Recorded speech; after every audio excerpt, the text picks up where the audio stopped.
Ken Shamrock joins us now. Hello there, Ken. How you Welcome doing? to Inside MMA, my man. You two know each other very well. Going Very back well. to the Your close Pancras friends? days. You just watch it, your close friends? And Ken, in fact, didn't you try to get Boss involved in the first UFC as well when you guys talked about it in Japan? Oh, yeah. Well, when I first told Boss about it, he goes, what? I said, yeah, you know, there's no referee. Nobody's going to stop it. If a guy's unconscious, you can keep hitting me. He's going, yeah, I don't think so. It's not the smartest thing, because I know there's always guys who are either insecure or they want to look cool. They knock you out, and then they give you like 10 more hits. And I go, that's not healthy. I need a referee. Once the referee came, I said, okay, now I want to do it, you know. But pull him off if something bad happens. I told him, I said, well, if you're unconscious, you don't feel it anyways. But you were the one of the 8 fighters that actually, you were a ringer. You had prior MMA-esque fighting experience, Pancrase-style rules. The rest of them, they were all came from their disciplines, and that was it. You were pretty confident going into that tournament. Yeah, overconfident. I felt like ground skills. You know, I had over a year and a half of experience, about 2 years of experience.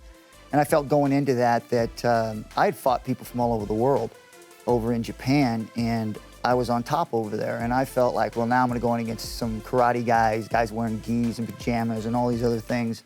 And once I got in there, I felt really confident when I saw the people there. I saw Royce Gracie, and I was like, this guy walks around, he's got this gi on, and it looks like pajamas, and I was like, I'm gonna crush these guys.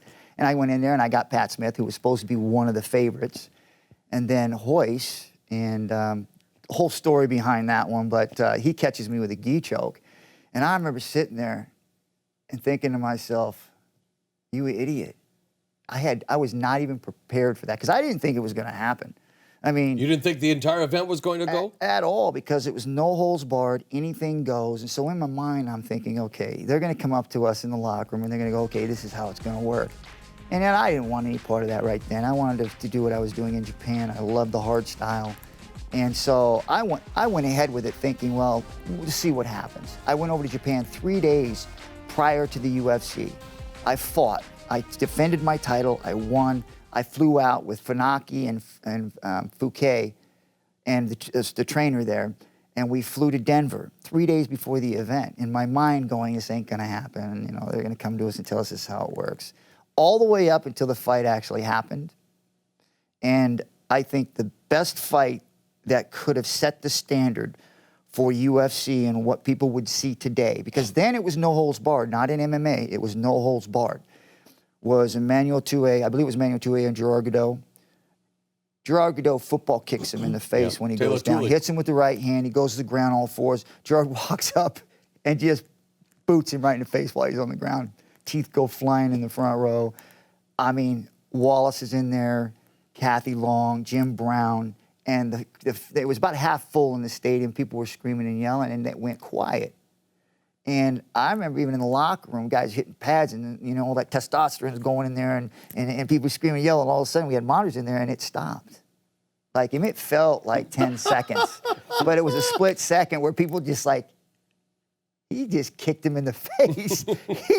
The first words that came up on the monitor was, oh my God, his teeth came flying in the front row. The people from that point on, you could not deny what this new sport was or new event was. It was real.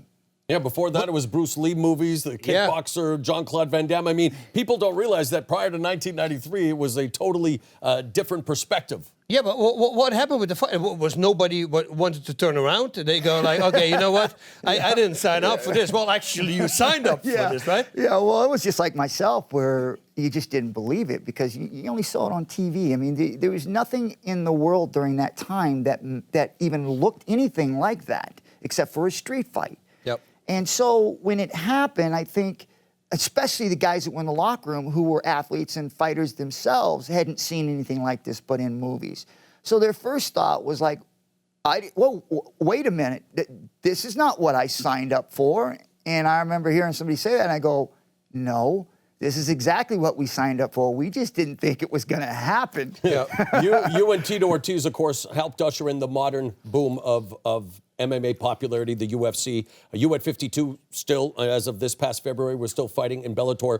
Unfortunately, there's growing pains in every sport, and here we are 23 years in, and the sport pains, is, that's a good way to put it. well, you see what they sold for $2 million in 2001, and now it's evaluated into the billions. But John Jones We're on the eve of UFC 200, the biggest event in UFC history, and he gets popped for a positive drug test. Ken, you've tested positive twice. Is there a problem here in the sport? I mean, I know there's a problem, but why? Well, listen, I think it's pretty clear that I've taken a stance on it. And my stance has always been up front that this needs to be regulated. It needs to be a point where guys can use it at a safe level, because it does help. It does help in your health, and it does help in your recovery. I just don't see how they're going to stop something that they've allowed to happen for so long. And I think my biggest anger with this is that it seems like everybody wants you to believe that their heads were stuck in the sand when all this was going on. And then when something like this happens, all their heads pop up out of the sand and go, oh my gosh, I can't believe that happened. How dare you? You're such a bad person. I'm so angry at you. And the reality of it is that everybody knows it's going on in almost every sport across the United States. Yeah, but you have to, there's like got to be zero tolerance though, Ken. We're not hitting baseballs or kicking soccer balls, or you're punching another human being. Zero tolerance is the key word. Yeah, and it looks like they're getting there now with possible 2-year suspension. Zero tolerance is the key word, okay? Yeah. That's the problem. There isn't zero tolerance. Even in today's standard, where we sit right now with everything that has gone on, and we see Dana White on there saying it's unacceptable. We're not going to allow this to happen. Fertitta sitting up there saying, yeah, I just hope these younger guys understand that we're not going to tolerate it, and that they are going to have to understand when they get in UFC that it's not going to happen anymore, because the testing they're going to get caught. And then you turn around with tonight's fight or tomorrow night's fight with the weigh-ins and everything, and you bypass Brock Lesnar from testing. So what message are we sending to everybody? He was tested. So what message are we sending everybody? Yeah, okay. So what message are we sending everybody?